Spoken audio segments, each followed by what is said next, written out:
సాయి బాబా.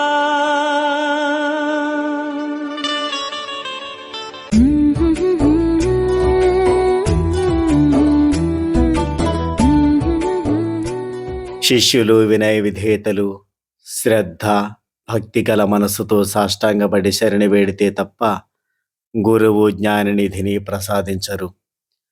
గురువుకు సర్వస్వాన్ని అర్పించి వారి శుశ్రూష చేయాలి.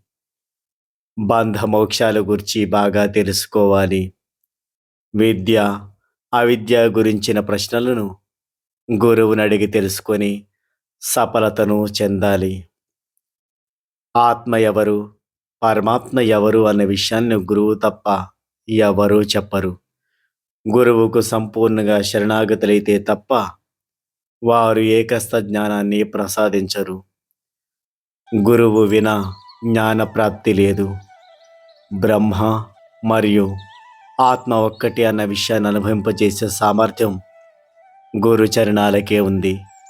దృఢమైన మనసుతో గురుచరణాలను గట్టిగా పట్టుకొని, నేను మీ దాసానుదాసుణ్ణి, మీ పాదాలనే నమ్మాను అని నోటితో అంటే చాలు.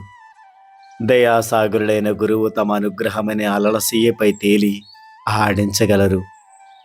తమ అభయహస్తాన్ని శిరస్సుపై నుంచి ఎడపింగల నాడును సరిచేసి సమస్త పాతకాల రాశిని దహింపచేసి నుదుట విభూదిని పెడతారు. మన దేవుడు సాయి శ్రీరాముడు, సాయి పరబ్రహ్మదాత, సాయి భగవంతా.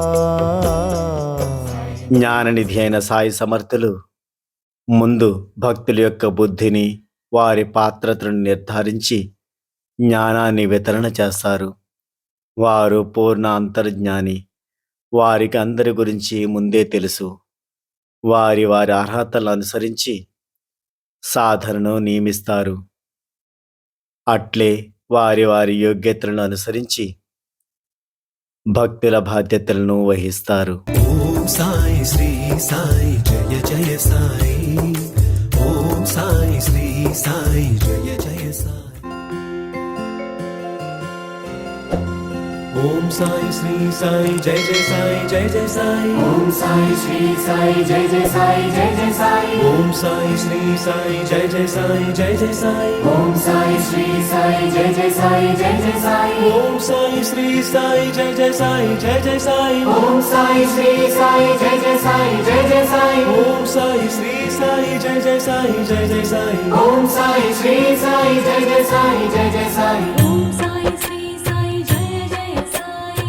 ఓం సాయి శ్రీ సాయి జయ